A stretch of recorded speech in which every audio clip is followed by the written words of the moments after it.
Hey guys, posting this video for two reasons. Number one, it's midweek of your first week of digital learning, and I just wanted to say hello and check in and tell you guys that I miss you. And I hope that you're doing well. I hope that you're staying safe and washing your hands. And also, I wanted to sort of go over the main concepts of Unit 5.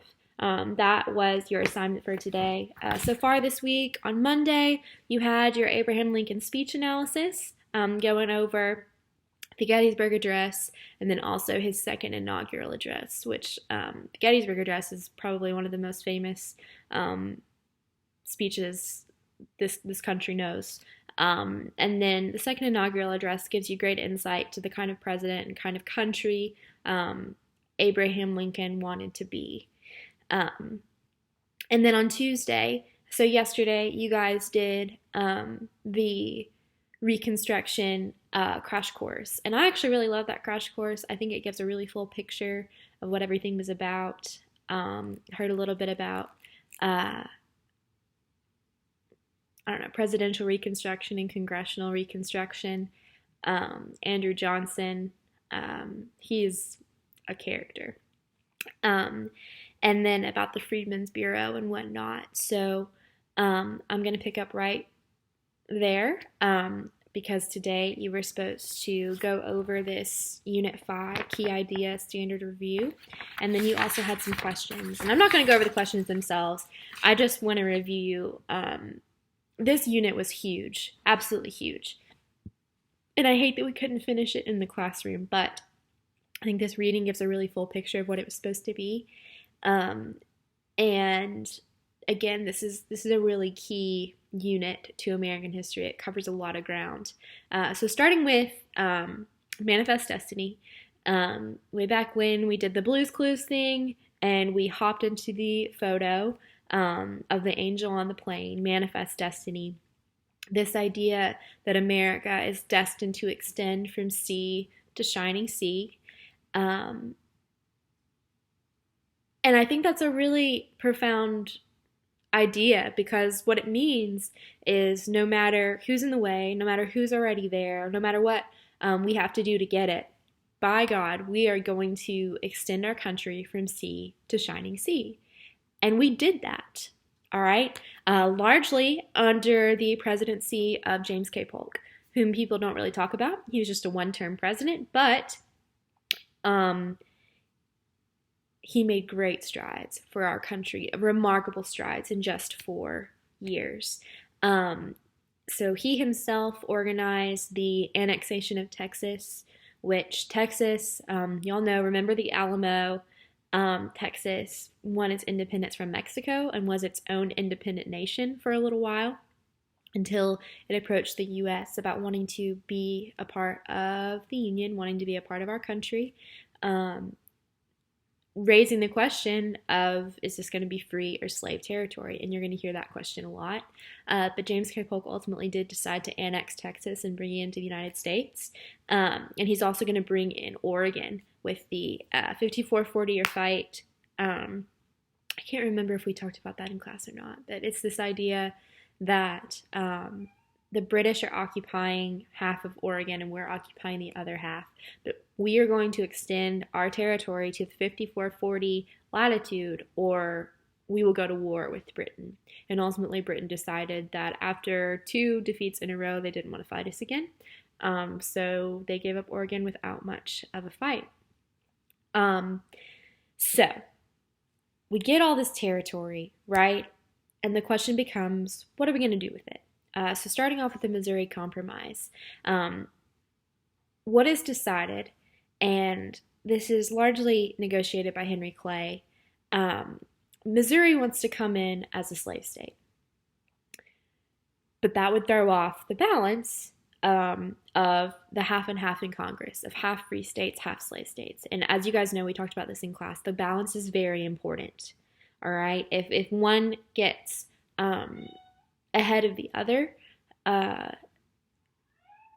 there are serious repercussions in the House and in the Senate, and there is an imbalance of what they feel as power. So Missouri wants to come in as a slave state. Luckily, Maine wanted to come in as a free state, so got a get out of jail free card on that one. But the really key part of the Missouri Compromise has to do with the 3630 latitude. And what it says is that's Missouri's southern border, right? So anything underneath the 3630 latitude is automatically slave territory. But anything above it, so anything above like Missouri, slavery is outlawed. Slavery is illegal. Slavery doesn't exist up there. And that compromise is passed in 1820, and it's going to last up until 1848-ish, when we have the Mexican War end. So in 1845, James K. Polk is going to offer the Mexicans money for the states that we now know as New Mexico, Arizona, Nevada, California, and a little bit of Colorado. And they're going to say no. And James K. Polk is going to be like, are you sure about that? And then they say, yeah. And he's like, okay.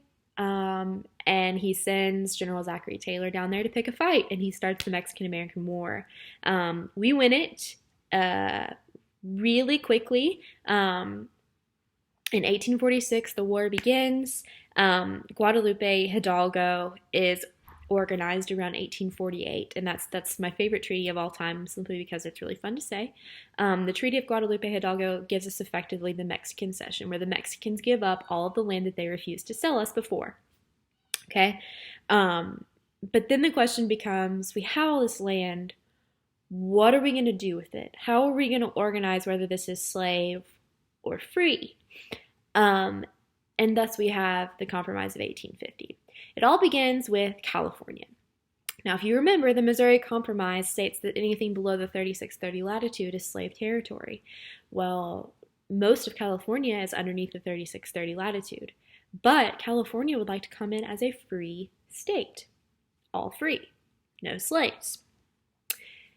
And that threatens the very fragile balance in Congress yet again, right? So they're thinking, oh my God, what are we going to do? What are we going to do with all this territory, especially now that one of these states is already like not going with what we originally had planned? So this guy named Stephen Douglas,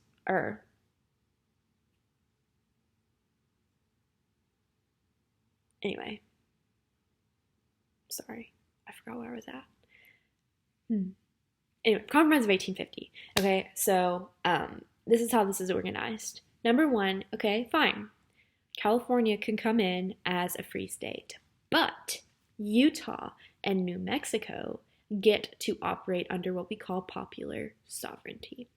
Now, popular sovereignty simply means that the popular vote is sovereign, or the popular vote rules. So whatever the people there decide, we're fine with it.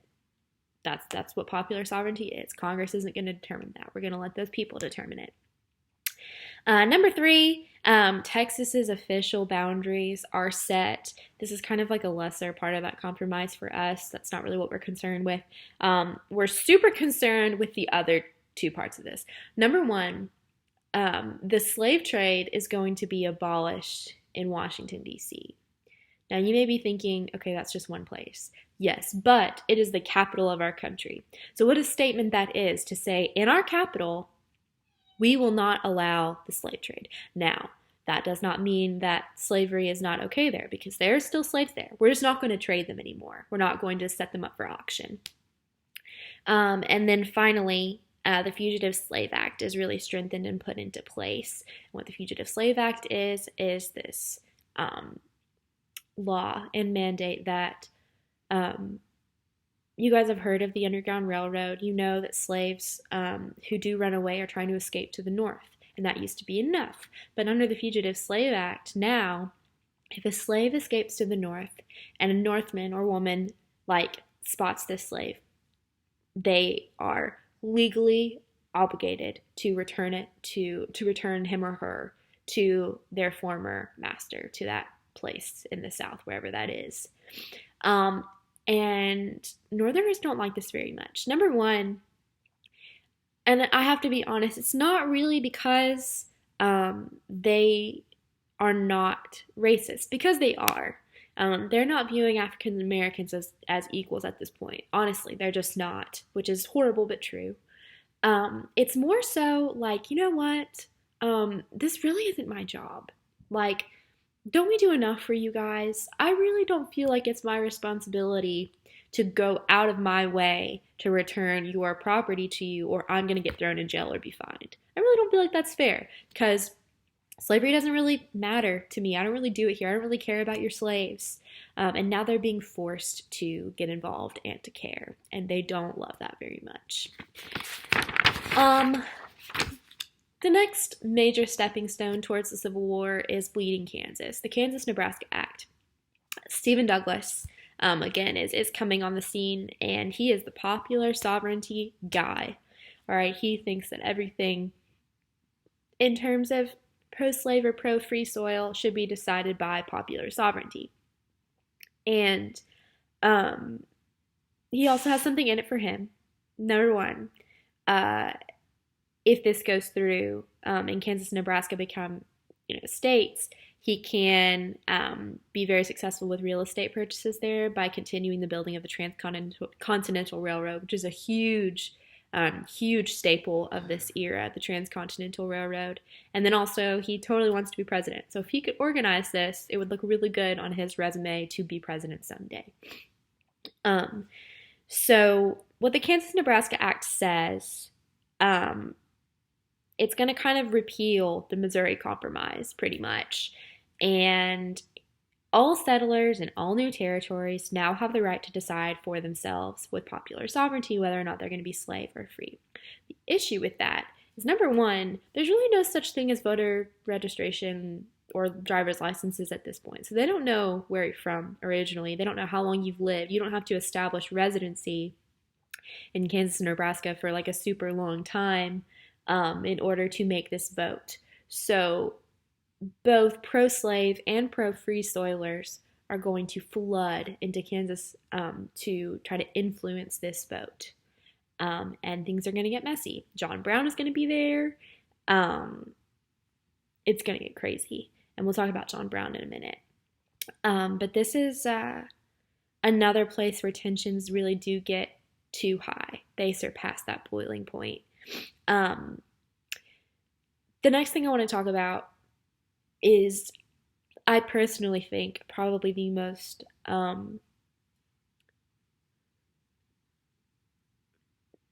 disappointing and also like profound causes and statements that takes place before the Civil War, and that is the Dred Scott decision. So here's the deal. This slave named Dred Scott claims that he should be free because he's been living in free territory. So what he's saying is slavery is illegal here, so am I not being illegally held as a slave? And this case makes it all the way to the Supreme Court. And the Supreme Court is going to decide several really important things. Number one, as an African American, as a slave, you have no rights under the Constitution. So can't help you. Number one, you are not a citizen of the United States, and therefore you have no rights. That is major. That is huge. Number two, the Missouri Compromise and all this, that's illegal. Because thirdly, what they're going to decide, what they're going to effectively say, is that a slave is your private property. And way back when Thomas Jefferson wrote the Declaration of Independence, this country was founded on the idea that you have the right to life, liberty, and happiness/property. You have the right to your property. A slave at this time would have been considered your personal private property, and the government cannot take that from you. And that is so sad and very archaic and hard to think about. But them saying that is, it's huge. It's such a statement. Moving on to John Brown. John Brown is, I told you guys about the Sons of Liberty and Sam Adams back in the American Revolution, and I called them domestic terrorists. I would venture to say that John Brown is the same. Now, I'm not saying that I disagree with their mission. I'm just saying that they went about it in a really violent and terrorizing way. John Brown believed that God came to him and told him that he was supposed to arm the African American population and cause an uprising against their masters. They were supposed to kill their masters, have a war. All right, so if you were going to start a war, you need weapons. So he and some runaway slaves and then also white men are going to break in and seize this federal arsenal in Harper's Ferry, Virginia in 1859. And they're going to hide out there. They're trying to get these weapons. They're trying to like incite this uprising, but nobody came. Nobody came to fight. It ended up just being them, right? So this uprising that he believed he was going to start never happened. And ironically enough, General Robert E. Lee, who was a general for the Union at this time, because the Union was the only thing that existed, came and shut this down with federal troops. And eventually, John Brown was convicted of treason and hanged. And that is important because he serves as such a martyr and such a symbol for the abolitionist movement. And if you don't remember, an abolitionist is someone who seeks to abolish slavery or to free all slaves. So it depends on how you look at him. His mission was pure, but his methods were a little dirty, you know? The election of 1860 is going to come about. Abraham Lincoln is going to win, and Southerners are going to be furious. South Carolina, for instance, is going to secede in December. Like before, they're going to lead the charge, but several Southern states are going to secede before Abraham Lincoln is ever even inaugurated. Right? So his name, believe it or not, wasn't even featured on many ballots in the South, yet he still won because the Democratic Party was so divided. So take that for what you will.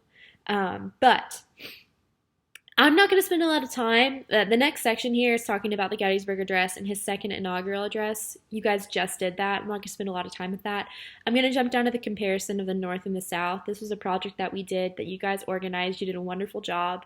And as a class, we ultimately decided that the North had more of an economic advantage, but the South had more of a military advantage in that they had more strategy and they had more experienced leaders. So that is who's walking into this. Skipping down to the Emancipation Proclamation, the only thing I'm going to say about that is yes, it is a huge statement for civil rights. But it is also interesting because what he's going to do is he's going to free slaves held in Confederate states. Now, at this time, you have to remember that the Confederate States of America were a separate country where Abraham Lincoln was not the president or in charge. Jefferson Davis was in charge. So him freeing slaves in a country that didn't technically belong to him at that point was